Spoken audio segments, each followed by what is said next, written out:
안토니오 구테레스 유엔 사무총장님께서 지구온난화의 시대는 끝났다 라고 선언했습니다. 그리고 그 뒤에 이런 말을 덧붙였죠. 글로벌 워밍 시대는 끝나고 글로벌 보일링 시대에 접어들었다. 지구온난화라는 온화한 용어를 사용할 수 있는 시대는 지나가 버렸고 지구 열대화라는 좀 더 직관적인 경고가 이뤄지게 됐습니다. 어쩌면 지금 우리는 냄비 속의 개구리와 같은 처지일지도 모릅니다. 처음부터 끓는 물에 개구리를 집어넣으면 금방 탈출하지만 찬물에서부터 데워지고 있는 물속에 있는 개구리는 위기를 느끼지 못하다가 죽게 되죠. 지구 가열의 시대가 된다고 해도 지구는 괜찮을 것입니다. 문제는 우리 인류겠죠. 과연 우리는 이 위기를 극복할 수 있을까요? 오늘은 기후위기를 극복하기 위한 방법 중 하나인 이산화탄소 자원화에 대해 아는 척 해보겠습니다. 예전에는 기후변화라고 불리던 현상이 지금은 기후위기로 불리고 있죠. 좀 더 위기감을 강조하기 위해 기후재앙이라고 부르기도 합니다. 기후 관련 과학자들은 지구의 온도가 산업화 이전 대비 약 2도씨 이상 상승하게 될 경우 기온의 폭발적인 상승을 막을 수 없게 될 것이라 분석했습니다. 2도씨면 아직 여유가 있네 라고 생각할 수도 있겠지만 이미 1900년대와 비교해서 1.1도씨가 상승한 상태이죠. 통제 불능 상태에 돌입하는 티핑 포인트까지 얼마 남지 않은 상황이라 할 수 있습니다. 지난 2014년 기후변화에 관한 정부 간 협의체 IPCC에서는 이를 막기 위해 2100년까지 전 지구 평균 온도 상승폭을 1.5도씨로 제한해야 하며 이를 위해선 2050년까지 온실가스 순 배출량을 2010년 대비 40에서 70%가량 감축해야 된다고 발표했습니다. 그로부터 채 10년이 지나지 않은 2023년에 IPCC는 지구온난화의 속도가 빨라지고 있으며 2040년이면 한계에 다다를 것이라는 분석을 내놓았죠.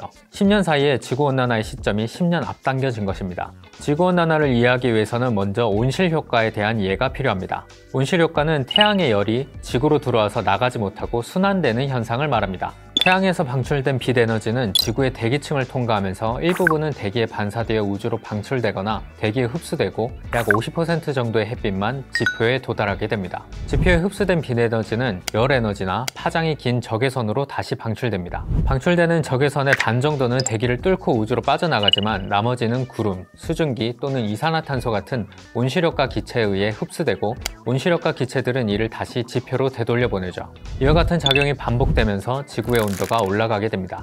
이런 온실효과는 지구를 항상 일정한 온도 범위로 유지시켜주는 중요한 현상이기도 하죠. 만약 대기가 없어서 온실효과가 없다면 지구는 화성처럼 낮에는 햇빛을 받아 수십 도 이상 올라가지만 태양이 없는 밤에는 모든 열이 방출되어 영하 100도씨 이하로 떨어지게 될 겁니다. 이렇게 온실효과는 우리가 살아가는 환경을 만드는 데 필수적이지만 그 정도가 심하면 안 되겠죠. 기후변화에 국제사회가 함께 대응하기 위해 2005년 발효된 교토의정서에는 6대 온실가스가 규정되어 있습니다. 이산화탄소, 메탄, 아산화질소, 수소불화탄소, 과불화탄소, 육불화황이 6대 온실가스죠. 이산화탄소는 주로 화석연료를 태우면 나오고 수소불화탄소는 에어컨 냉매에 사용되며 육불화황은 절연체에 사용됩니다. 아산화질소는 산업공정이나 비료로 사용되고 과불화탄소는 세정용 액체에 사용되며 메탄은 축산업, 농업, 폐기물에서 나오죠. 이 중 온실가스의 주범으로 불리는 것이 이산화탄소입니다. 하지만 이산화탄소 입장에서 생각해보면 조금 억울한 면이 있습니다. 6대 온실가스 중 온난화에 기여하는 정도가 가장 낮기 때문이죠. 이산화탄소의 지구온난화 지수가 1이라면 메탄은 21, 아산화질소는 310, 수소불화탄소는 140에서 11,700, 과불화탄소는 6,500에서 92,000, 육불화황은 23,900이죠. 하지만 억울하다고만 하기에는 전체 온실가스 배출량 중 이산화탄소가 차지하는 양이 80%를 넘습니다. 냉매제 같은 온실가스들은 대체 물질을 개발해 사용을 줄일 수 있었지만 이산화탄소는 화석연료를 사용하는 한 줄이기가 어렵죠. 이산화탄소가 지구온난화의 주범이라고 해서 양이 엄청날 것 같지만 지구 대기에서 이산화탄소가 차지하는 비중은 0.03%밖에 되지 않습니다. 이렇게 조금밖에 안 되는 기체 때문에 지구가 더워지고 있는데 그 양이 더 늘어나게 되면 기온이 더 빨리 올라갈 수밖에 없겠죠. 대기 중 이산화탄소를 줄이는 방법 중 가장 간단하게 생각할 수 있는 건 이산화탄소를 더 이상 발생시키지 않는 것이겠죠. 국제적으로 그렇게 약속을 하면 되지 않나 싶지만 이는 경제적인 문제와 직결됩니다. 이미 선진국이라 불리는 나라들은 과거에 이산화탄소를 뿜어내며 경제 성장을 이루어냈고 이제는 이에 대응할 수 있는 기술력을 갖췄기 때문에 이산화탄소 배출량을 줄일 수 있지만 이제 경제 발전을 하려는 나라 입장에서는 이산화탄소를 뿜지 말라고 하는 것은 경제 성장을 하지 말라는 것이 됩니다. 사다리 걷어차기가 되는 것이죠. 그렇다면 대안은 이산화탄소를 발생시키되 그것을 최소화하고 대기 중으로 나가지 않도록 하는 방법이 될 것입니다. 그것을 우리는 유식한 말로 탄소 포집 활용 저장 기술 CCUS라고 합니다.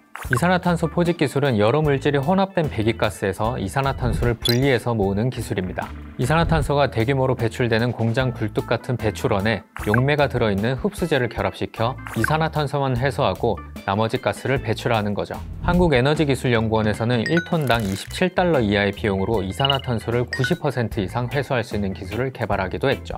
이렇게 이산화탄소를 회수했으면 다시 대기 중으로 나가지 않도록 어딘가에 저장해둬야겠죠. 크게 두 가지 방식이 있는데 첫 번째는 땅속에 저장하는 방식이고 두 번째는 해저에 저장하는 방식입니다. 먼저 땅속에 저장하는 방법은 지층의 구조를 활용하는 것입니다. 땅속에는 위에 덮개암이라는 아주 고밀도의 지층이 있습니다. 이 덮개암 밑에 이산화탄소를 주입하여 저장하면 빠져나오지 못하고 갇혀있게 되죠. 땅속의 화석연료를 뽑아내 만들어진 이산화탄소를 다시 땅속으로 집어넣게 되는 거죠. 우리나라에서는 한국지질자원연구원에서 2030년부터 연간 1000톤의 이산화탄소 감축을 목표로 서해 군산 일대와 동해 울릉 분지 등의 대규모 저장소 확보를 위한 연구를 수행하고 있죠. 지중저장의 또 한 가지 방식은 이산화탄소를 고체화해서 묻어버리는 방식입니다. 가마에 나무를 채워놓고 공기가 안 들어가도록 입구를 막은 상태에서 불로 태우면 숯이 만들어지죠. 이걸 좀 더 있어 보이게 말하면 나무 같은 바이오매스를 산소가 제한된 조건에서 열분해해서 만드는 것을 바이오차라고 합니다. 바이오매스와 숯을 뜻하는 차콜의 합성어이죠. 이렇게 만들어진 바이오차 내의 탄소는 안정된 형태의 구조로 배열되어 있어 쉽게 분해되지 않습니다. 그래서 탄소를 반영구적으로 토양 속에 저장할 수 있죠.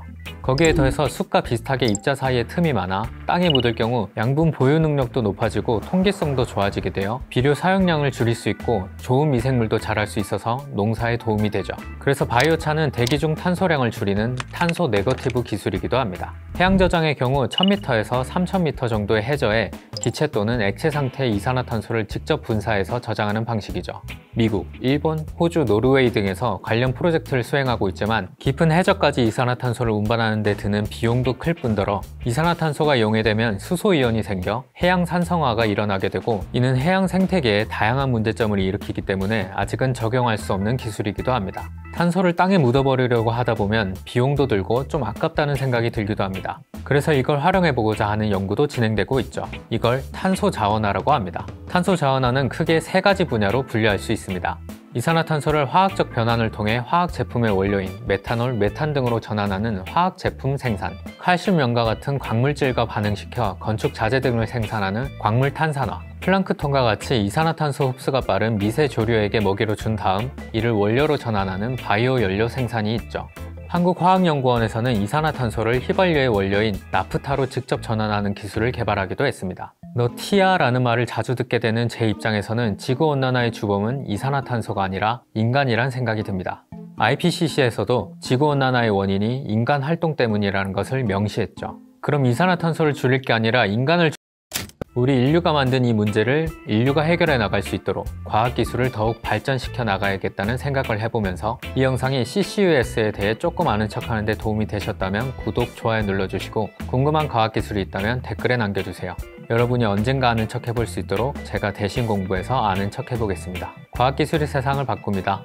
언제나 그랬듯이.